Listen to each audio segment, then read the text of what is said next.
আসসালামু আলাইকুম। মনিটাইজেশন পেয়ে তো অনেক আপু ভাইয়ারা অনেক খুশি, আলহামদুলিল্লাহ আমিও কিন্তু অনেক খুশি। আসলে সব খুশি মুখে বলে প্রকাশ করা যায় না। যাই হোক, অনেক কষ্ট অনেক সাধনার পরে সবাই কিন্তু এটাই চায় যে কবে কন্টেন্ট মনিটাইজেশনটা পাবো। আলহামদুলিল্লাহ খুশি খুশি সবকিছু সুন্দরভাবে হয়ে গিয়েছে। আর যারা এখন পর্যন্ত মনিটাইজেশন পাননি তাদের জন্য শুভকামনা রইলো, আপনারাও অবশ্যই পেয়ে যাবেন। যাই হোক, অনেক কথা বলে ফেললাম, এখন দুপুর হয়ে গিয়েছে, কাজ করতে হবে, তাই তো কাজের জন্য জায়গায় চলে যেতে হবে। তো চলেন কিচেনে যাই, আজকে কিছু রান্না বাড়া টুকিটাকি হালকা পাতলা করব, তাই আপনাদের সাথে শেয়ার করব। আজকে রুই মাছের মাথা দিয়ে আলু রান্না করব। একটাকে আমাদের শ্বশুর বাড়ির এলাকায় ঘন্ট বলে, রুই মাছ আলু দিয়ে। এটা কিভাবে করি ওটাই আপনাদের সাথে শেয়ার করব, এবং একটু চিংড়ি মাছ রান্না করব। তো চলুন আমরা কিচেনে যাই, যেহেতু দুপুর হয়ে গেছে, আর বক বক না করি। রান্নাঘরে এসেই দেখতেছি মা হচ্ছে পেঁয়াজ কুচি করে রাখছে, আর আমি ডিম আলু আগে সিদ্ধ করে রাখছিলাম। মাছটাও বরফ ছেড়ে দিছে, এখন এটাকে একটু হালকা ধুয়ে নিব। পাতিল একটা বসাই দিলাম চুলার মধ্যে, যেহেতু আসলে দুপুরবেলা ব্যস্ত সময়। পাতিলটা একটু গরম হওয়াতে দিয়ে দিলাম তেল, পরিমাণ মতো তেল দিয়ে পরিমাণ মতো পেঁয়াজ কুচিয়ে দিয়ে দিব। যেহেতু মাছটা ঘন্ট করব মাছ আর আলু দিয়ে, তাই পেঁয়াজের কুচি একটু পরিমাণ মতো বেশিই নিয়ে নিলাম। এখানে বোঝা যাচ্ছে না, যেহেতু পাতিলটা একটু হচ্ছে, এটাকে আমরা সিলভারের পাতিল বলি। এটা নতুন অবস্থায় কিন্তু এভাবে সাইড সুইড দিয়ে পেঁয়াজগুলো একটু পুড়ে পুড়ে যায়, আমারও পুড়ে গিয়েছিল। পরিমাণ মতো পানি দিয়ে দিলাম। এখন হচ্ছে মশলা টশলাগুলো একে একে করে দিয়ে নিব। এই ঘন্টটা কিন্তু এক এক দেশে এক এক রকম মানুষ বলে থাকে। আমাদের এলাকায় ঘন্ট বলে, আর আমাদের বরিশাল মানুষেরা এই খাবারটা চিনেই না। পরিমাণ মতো দিয়ে নিলাম মরিচের গুঁড়ো, হলুদের গুঁড়ো এবং স্বাদ মতো লবণও কিন্তু দিতে হবে। স্বাদ মতো লবণ না দিলে কিন্তু হবে না, এটা যার যার স্বাদের মতোই দিতে হবে। দিয়ে নিলাম ধনের গুঁড়া এবং আদা রসুন বাটা। আমি সবসময় আদা রসুনটা একসাথে ব্লেন্ড করেই হচ্ছে ফ্রিজে রেখে দেই 2-3 দিনের জন্য। তো আমি পরিমাণ মতো যখন যতটুকু লাগে অতটুকুই নিই। আমি মশলাটাকে একটু কষায় নিব, কষাইতে কষাইতে যখন একটু তেলের মধ্যে উঠে আসবে তখনই কিন্তু আমি অন্যান্য জিনিস উপকরণগুলো দিয়ে দিব। এখন আমি দিয়ে দিলাম মাছের মাথাটা, ধুয়ে রাখা মাথাটাই দিয়ে দিলাম। মাথা এবং একটা ল্যাজ দিয়ে কিন্তু আমি রান্নাটা আজকে কমপ্লিট করব। যেহেতু রমজান মাস, খুব বেশি আসলে এসব খাবার খাওয়া হয় না। বাচ্চারা তো এগুলো খেতেই চায় না, শুধু তাদের মাছ মাংস আর ডিম, মাছের মধ্যে চিংড়ি মাছ আর হচ্ছে ডিম আর মাংস, এছাড়া যেন কোনো খাবার বাচ্চাদের মুখে ওঠেই না।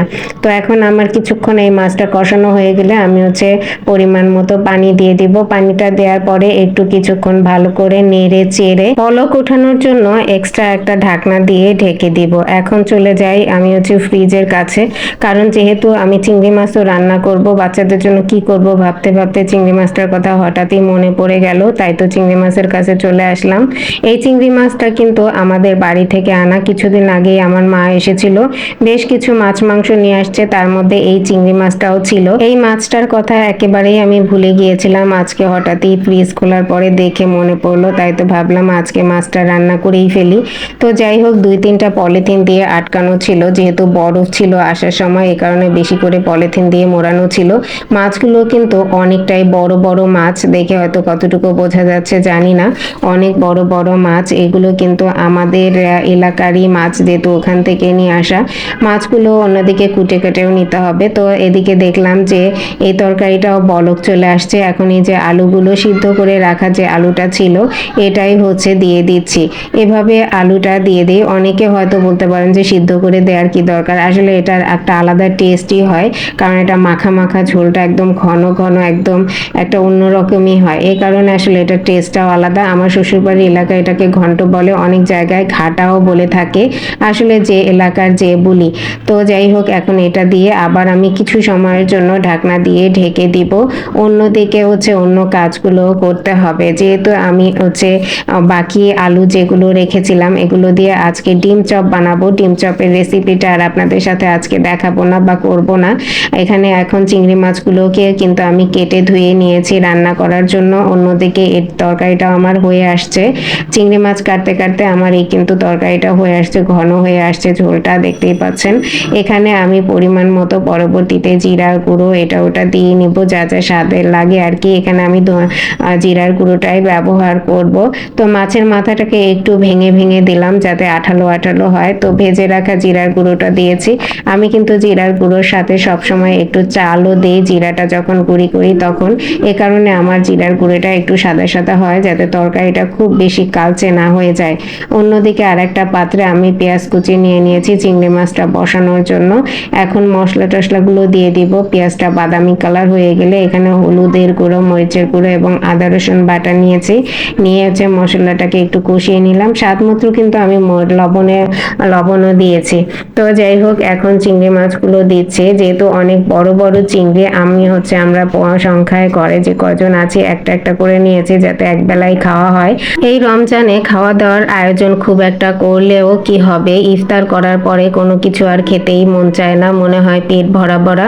সবার কি অবস্থা জানি না, আমার ঘরে কিন্তু তরকারি টরকারি থেকেই যাচ্ছে, যাই রান্না করি তাই থেকেই যাচ্ছে, এভাবেই আর কি। তো আমি এখানে সে পরিমাণ মতো পানি দিয়ে নিলাম। এরপরে হচ্ছে এটা মাখা মাখা শুকনো শুকনো ভুনা হলেই আমি নামিয়ে ফেলবো। তো এটাকে আবার কিছুক্ষণের জন্য আমি ঢাকনা দিয়ে ঢেকে দিচ্ছি। হাতের অন্যান্য কাজ করে এসে আবার ঢাকনাটা উঠিয়ে দেখলাম মোটামুটি একটু ঝোল ঝোল ভাব আছে। আর একটু নেড়ে চেড়ে চুলার আঁচটা একটু বাড়িয়ে এটাকে শুকনো শুকনো করে ফেলবো। তো আজকে কিন্তু এই পর্যন্তই। আমার চিংড়ি মাছটা কিন্তু রান্না হয়ে গিয়েছে। এটা এখন বাটিতে আমি ঢেলে পরিবেশনের জন্য রেখে দিব, যেহেতু এখন খাবো না। আজকের ভিডিওটা এখানেই আমি শেষ করব। ভিডিওটা কেমন লাগলো সবাই একটু কমেন্টে জানাবেন।